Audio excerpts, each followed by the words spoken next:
Hi everyone, I'm back and I am here to do a requested topic video. This is from a comment that was left on one of my videos from an artist wanting advice on how to sell their reborns that they painted. It's a little bit of a different twist than just advice for selling a doll from your collection in general. You know, a lot of the things I shared in that other video definitely would apply in this case as well. But the unique thing when you're the artist, that's a little bit different and unique. So I thought I would go ahead and do a video on that topic. And in this video is Vera, baby Vera. She is the Laila Asleep by Bountiful Baby Realborn, and she's a baby that I painted. She is my favorite doll that I've done so far, and she's a keeper. I entered her in the Rose Doll Show beginning contest. She didn't win anything, but I still love her. And yeah, and I thought I would just, yeah, I thought it'd be, you know, for me to do this video, sorry for the random hair there, for me to do this video, I should definitely just do this video with her, with a doll that I painted in the backdrop. So anyway, and while we chat, I'm going to change Vera into this amazing outfit. This dress, I don't know if you guys remember from one of my Target shopping trips. I bought this pink dress. Nobody has worn it yet. It comes with this fur stole. It has like a little bloomer on the bottom. It's a newborn size, and I think it would look precious on her. So I want to try it on her. And yeah, and then let's go ahead and do our chat. So, okay, so first of all, I don't feel like I'm necessarily the best person to advise on this topic, since for me, I've really only I've mainly sold my dolls through YouTube.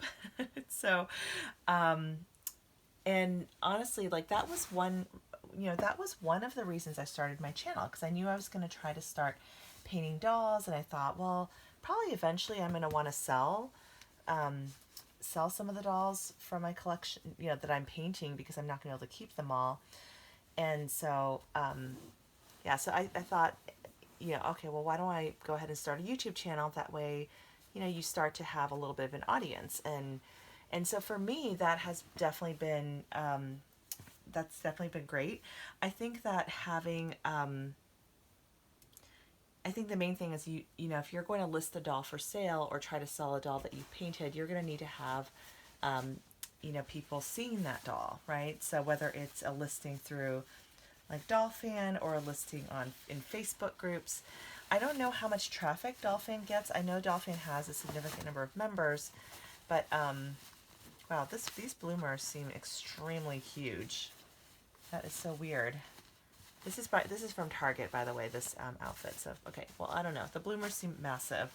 Let's hope the dress actually fits her. So I'm going to go ahead and scooch it up from the bottom.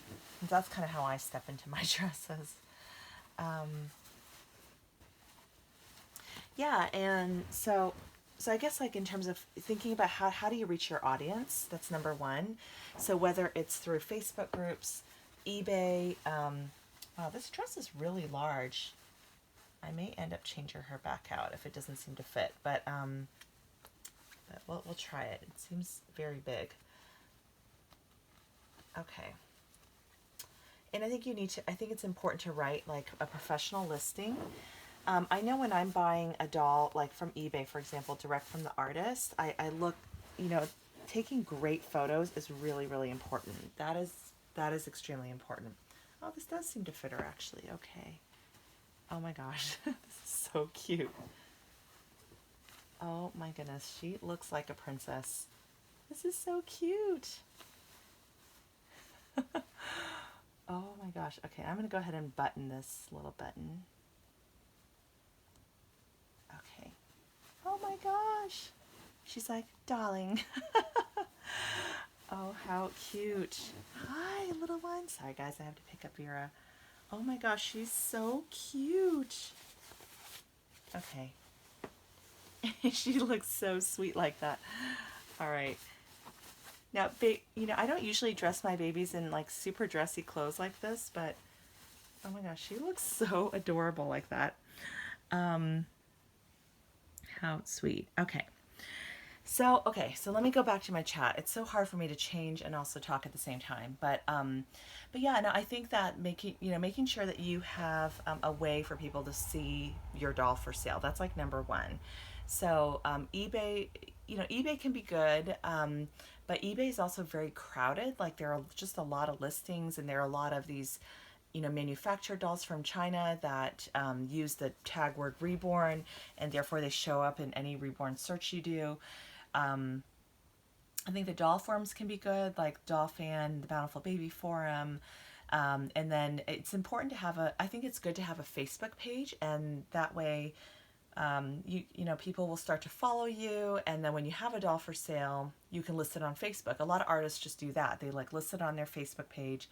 Hey, this doll's for sale. The first person to PM that they're interested can just buy it. So anyway, so that's definitely something that you need to think about, like who is going to see this listing. So with YouTube, I know my subscribers and people who are watching my videos regularly will see, when I'm listing a doll for sale too. So, but for me, I've mostly done custom orders, and I've mostly gotten a lot of my customers through who have just kind of found me through YouTube, and sometimes on Facebook, but probably mostly through YouTube. So that's just what's worked for me in terms of like the audience and exposure there.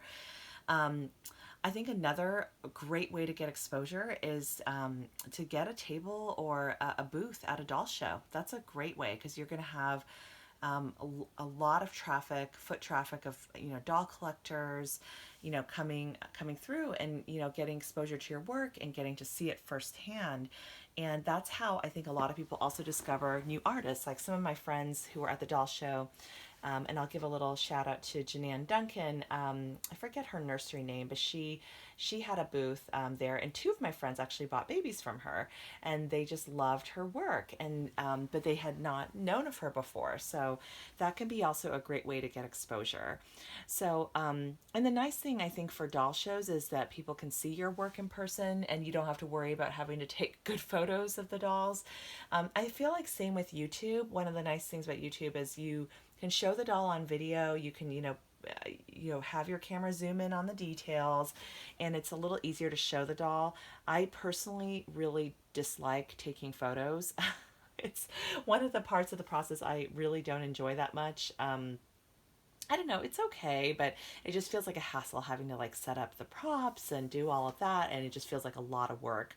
So sometimes so that's one part of the process I don't enjoy quite as much. But so anyway, so that's one reason I'm happy to have my custom orders, because I do a photo shoot at the end, but I don't have to like stress about it being perfect because the doll already has a mommy. So the other thing that's really important is when you write your listing, it should really be professional.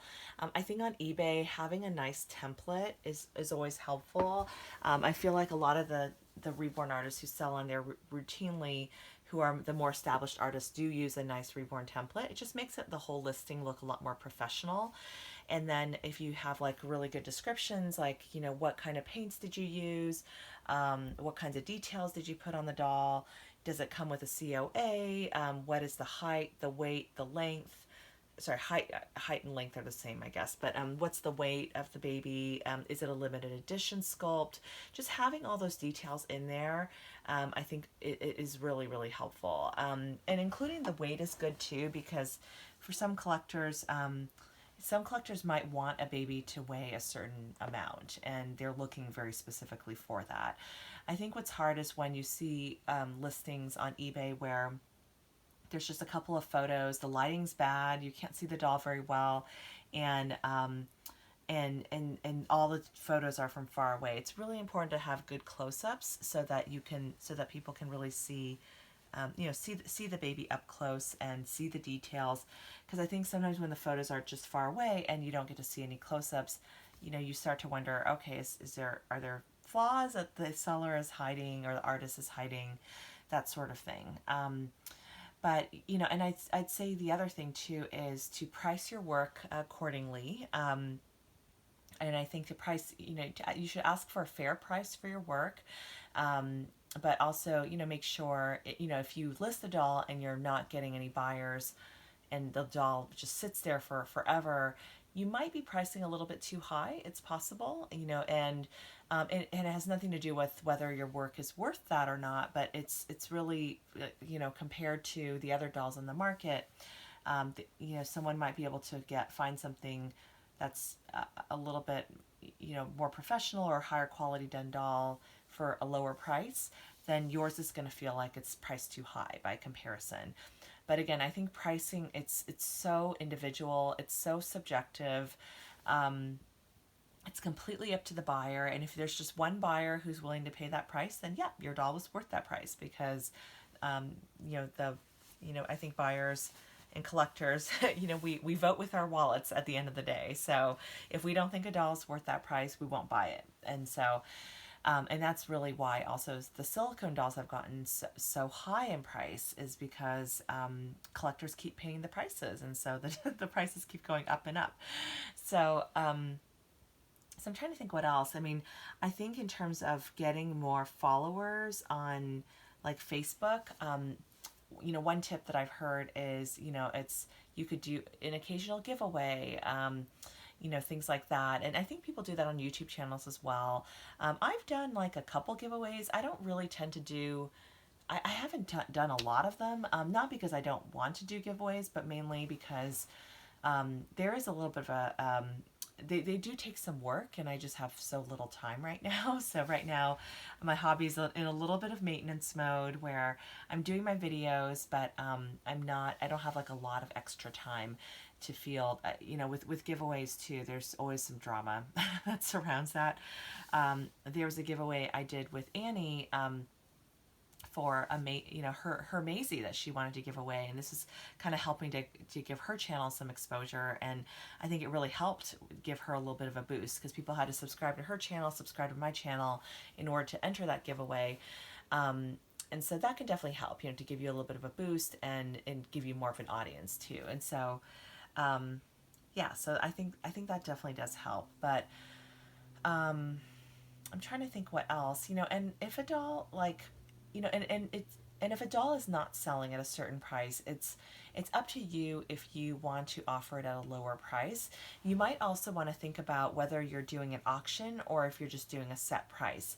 I think a lot of buyers, I think a lot of us don't mind auctions because it is it is fair, and gives everybody a chance to get the doll.